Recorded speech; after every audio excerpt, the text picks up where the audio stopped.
네, 운문의 흐름을 보는 마지막 시간입니다. 네, 우리는 지금 고전문학부터 살펴보고 있습니다. 원시 종합예술로부터 시작해가지고 고대가요, 향가, 한시, 고려가요, 경기, 제가 시조를 거쳐서 악장언의 가사, 그리고 사설시조가 등장한 다음에 그리고 이제 개화기가 되면서 고전시가와 근대시 양시 공존하고 서정시 그리고 이제 현대시가 본격적으로 등장하는 일제 강점기까지 살펴보았고요. 이제부터는 이제 광복 직후부터 이제 1990년대까지 이어지는 현대시의 그 흐름을 좀 살펴보고자 합니다. 네, 일단 광복이 되었어요. 1945년에 광복이 이루어졌습니다. 네, 우리나라가 광복이 된 이후부터 굉장히 안타깝게도 이념의 그 갈등을 경험하게 되죠. 이념의 갈등하게 되면서 이 이념의 갈등이 결국은 이제 6.25 전쟁으로 이제 이어지게 되는데요. 그러다 보니까 이때 당시에는 좀 그 청록파의 그 시집인 이제 청록집, 네, 청록파의 그 시집이었던 청록집이라든가 또는 뭔가 윤동주의 유고 시집이라든가 또는 이제 이육사의 그러한 이제 시집들이 이제 발표가 되던 때가 이 광복 직후라고 볼 수 있습니다.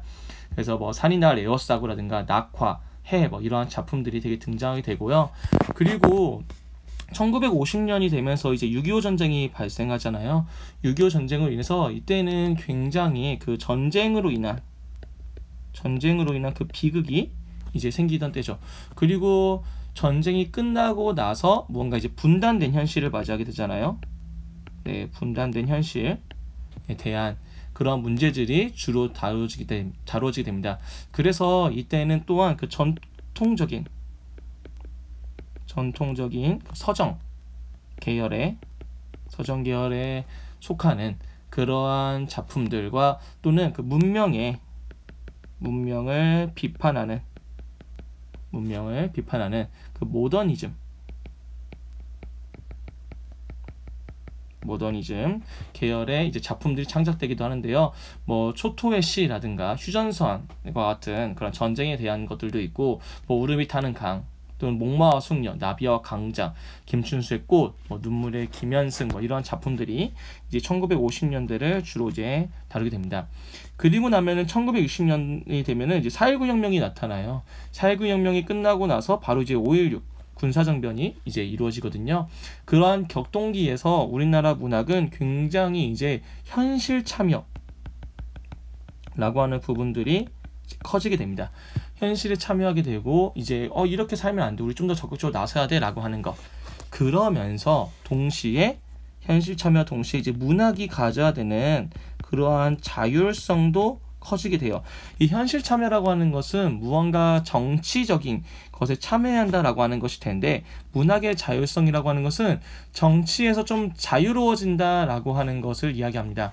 그래서 현실 참여하는 사람들은 대개는 이제 불의와 이제 모순 이런 것들을 이제 못 견디는 거죠. 이런 것에 있어서 적극적인 목소리를 내는 반면에 뭔가 그 문학이 갖고 있는 본질적인 영역을 탐구하는 그런 문학의 자율성의 영역들, 이 두 가지가 서로 공존하는 시기가 1960년이라고 볼 수 있습니다. 그래서 뭐 김수영의 풀, 폭포, 눈, 뭐 신동엽의 껍데기는 가라, 이러한 작품들이라든가 박재삼의 추억에서와 같은 작품들이 등장하게 되고요. 1970년이 되면은 이제 새마을 운동이 시작됩니다. 이 1970년이 되면은 급격하게 뭔가 산업화 그리고 이제 도시화가 이제 이루어지게 되죠. 이 산업화와 도시화가 이루어지게 되니까 자연스럽게 이제 붕괴되는 게 뭐냐면은 농촌 공동체였어요. 농촌의 공동체가 붕괴가 되고, 그리고 열악한 노동 환경에 대한 이제 문제들이 발생하게 되죠. 또한 이때 당시는 그 민주화에 대한 그 열망들이 꽃피기 시작합니다. 그래서 이때 당시에는 그 시들이 주로 다루고 있던 내용들이 뭐냐면은 그 노동자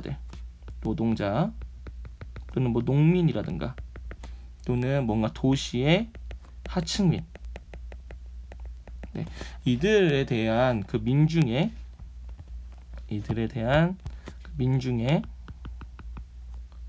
그 소외된 그 현실, 민중의 소외된 현실에 대한 것을 고발하고 이들의 삶을 어떻게 개선할 수 있을까 하는 개선에 대한 모색을 이제 이야기하는 작품들이 굉장히 많이 등장합니다.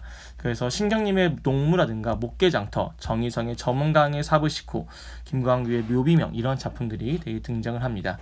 네, 1980년에 이제 5.18 민주화 운동이 나타나요. 그리고 나서 이제 87년도에는 이제 6.29 선언, 민주화 선언이 이루어지는데 그러다 보니까 이제 1980년대에도 굉장히 이제 민주화에 대한 그 열망이 굉장히 컸던 시기가 이 1980년대입니다. 그리고 이 시기의 시는 그래서 당시의 시대 상황을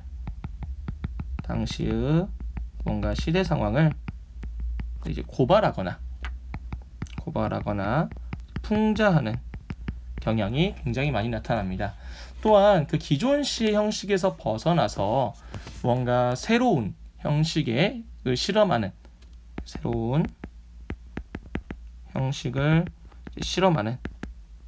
그러한 특징들이 1980년에 같이 나타나게 되고요. 그리고 시적인 서정성, 시가 지니고 있는 서정성을 시가 갖고 있는 서정성을 확립하기 위한 그 시도들도 계속해서 나타납니다. 그래서 이때 당시 나타난 작품들 보면은 황지우의 새들도 세상을 뜨는구나, 박노해의 노동의 새벽, 오기원의 프란츠 카프카, 장정일의 라디오와 같이 사랑을 끄고 켤 수 있다면, 이런 작품들이 되게 이제 등장한다라고 볼 수 있고요. 그리고 이제 1990년이 지나면서부터 이때부터는 정치적인 관심들은 점점 사라지고 뭔가 그 개인의 일상이라든가 이제 내면에 대한 관심들이 점점 많이 주게 됩니다. 또한 이제 환경이나 생태에도 이제 관심을 갖게 되고요. 또한 이때가 되면서부터 이제 점점 그 여성 작가들의 그 활동이 이제 확대가 이루어지고, 그러다 보니까 자연스럽게 여성이 갖고 있는 현실 등에 대한 문제들을 굉장히 많이 이야기하게 됩니다. 최두석의 성의꽃이라든가 한민목의 눈물은 왜 짠가, 나이덕의 산속에서, 문정희의 찬박, 문태준의 맨발과 같은 그러한 작품들이 되게 1990년 이후가 되면서 현대시의 흐름으로 이어지고 있다라고까지 정리해 볼 수 있겠습니다.